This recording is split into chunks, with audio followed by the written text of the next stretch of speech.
I did decide to go ahead and move this in one layer.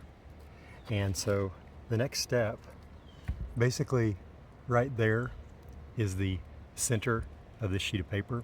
So I'm going to drill down from the top, and we'll see where that puts us inside, particularly with respect to the brace that's going in this direction.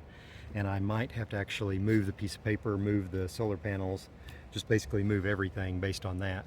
But this drilling this hole is the next step. And once this hole gets drilled, that means that we have a van with a hole in it. And so we will be finishing up everything else once we've made the decision to cut this hole right now, which is getting ready to happen. Okay, so the hole is there. It actually drilled really easily. I'm going to go ahead and put the drill back down in, and I'm just going to set it there. And I think that's going to make it really easy to find where it came through with the thinsulate. This is the moment of truth. And I can see it poking through right there. So now the question will just be whether or not this is the right distance. And I did not bring my tape measure down with me, but we might have to move the entire thing this direction so that we know that we are clearing this seam that's right where the end of my finger is. And it looks to me like we probably are going to have to move it a little bit, but that's okay. That's why we did what we just did. So I determined that I needed to move towards the front of the van 1.5 inches. So I'm just doing this the easy way. I'm not actually going to move this piece of paper just yet. I've drawn a little spot right there where I need to drill a new hole. So I'm going to drill the new hole, and then I'll move the piece of paper so that this hole lines up with that new hole that I have. And that should position this exactly where it needs to be. Then I can draw the lines around it and cut out the hole. Okay, so we now have it wrapped so that whenever we actually do the jigsawing, it won't make too much of a mess. I'm going to go ahead and remove this. Technically I wouldn't have to, but just make things a little bit easier if I do.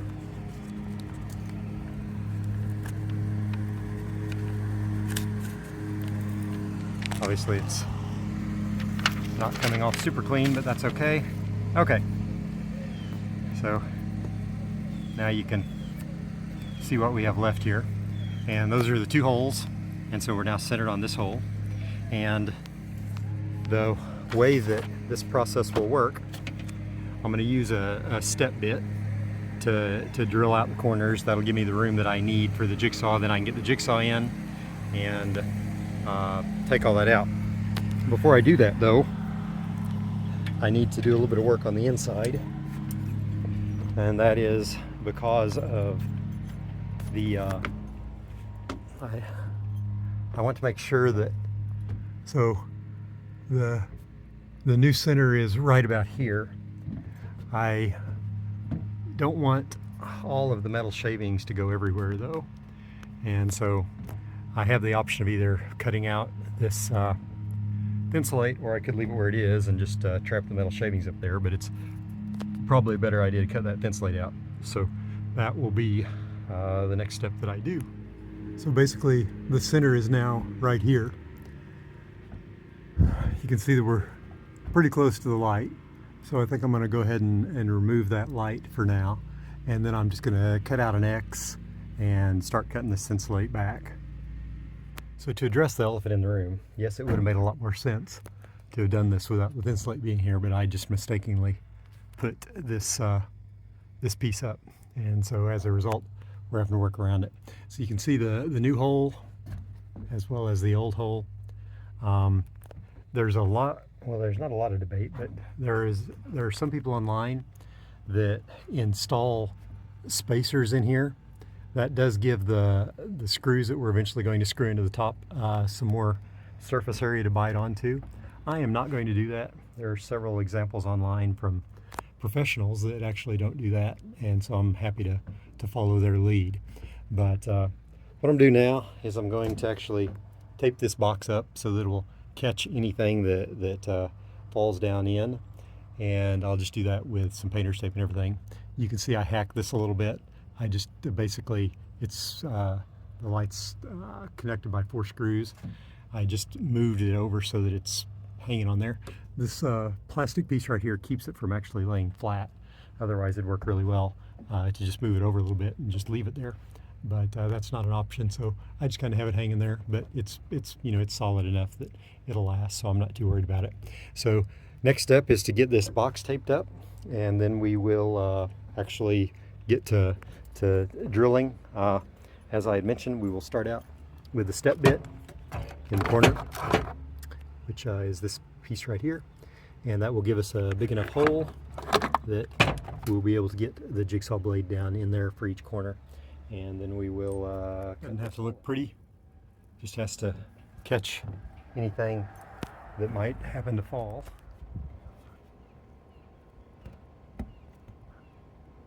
Huh, magnetic.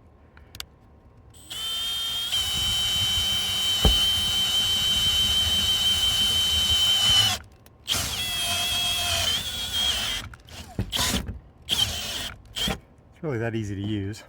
Obviously I did it one-handed, so it didn't work super well, but you get the general idea on how to use a step bit. I'll make that a little bit bigger so that it actually fits the lines the way it should, and then I'll go to town with the drill, or with the jigsaw. It's using the medium metal blade.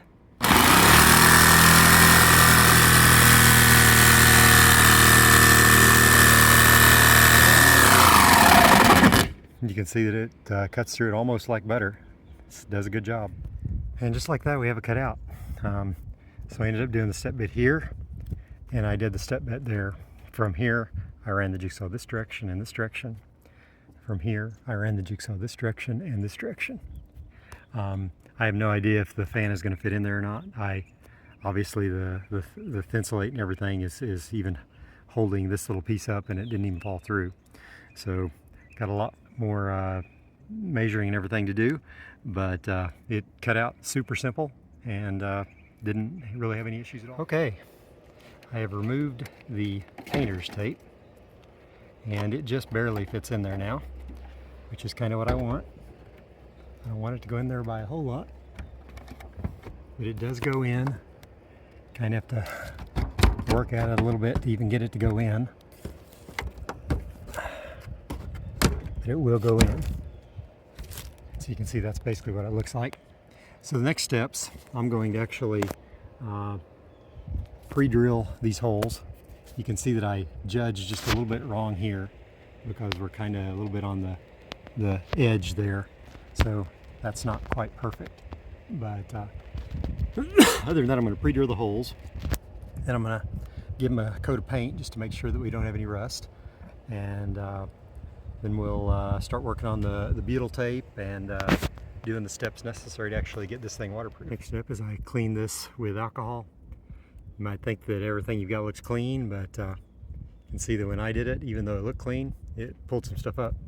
Next I'm going to hit it with some paint, and once the paint has a chance to dry, we are ready to put on the butyl tape that will actually go on right before we screw everything down. I'm working on the butyl tape, and because of the ridges that we have up there, I'll just use this on the floor as an example. What we want to do is we need to build the butyl tape up in the low spots so that it matches the top spots. So what I've done for that is I have 3 different widths of butyl tape that I've got. I've got 4 sections that I need to cover. So I'll put the smallest one down, then I'll build the next one down, then I'll build the largest one on top of that. Then I'll be able to run a bead that goes all the way around, which is what I'm actually doing on the back of the fan itself. So whenever you put the butyl tape on the back of the fan itself, you want to start from the back of the van. So you can see right here, this is the hinge. So this side goes to the front, this side goes to the back. So we'll start the butyl tape here. I've already got one piece of it on. Then I'm going to peel up just enough of the end here so that I can put on the side piece. And so I'll put on the 2 side pieces, and then I'll put the front piece on top of that. You always want to think about water. Water's going to be coming in this direction, and so we want to make sure that we don't have any gaps that water's going to get into. We want the water to just flow on past it. So that's the basic process that I will do for the butyl tape. And then I won't actually take the backing off until we get up on the roof and we're ready to actually put it on. But I'm getting close to being able to do that. I'm just giving the paint a little bit more time to dry. Okay, I am installing these little butyl pieces. You can see that on this side I've got all three of them on there. This is the first one I did. After that I started making a little bit closer. But it makes it pretty well level here. On this piece here I've only got one down. On this piece I put two down just so that you can see it building up. But the basic process is very simple. You just set them on there where you want them, squish them down good, and then you peel this off. Now the butyl tape that I've got is not terribly new, and so it actually is a little bit more of a pain to peel this wax paper off than it should be. But you can see that it goes ahead and comes off. And so now they each have two on there, and then I just have these ones that are a little bit longer that will go on top. That's the basic process for the butyl tape though, and it goes on pretty easily. So we are now ready to actually put the fan in. You can see I put another layer of butyl around there. I don't know that I really needed to put the full one around there because we have one on here, but I figured that if there's anything extra, it'll ooze out, and this way I'm more confident that we'll have any gaps covered. So next step is to just take the rest of these pieces of paper off and then put her in. Okay, I have now set it in. I have my screws here, and we're going to try to do the very first one.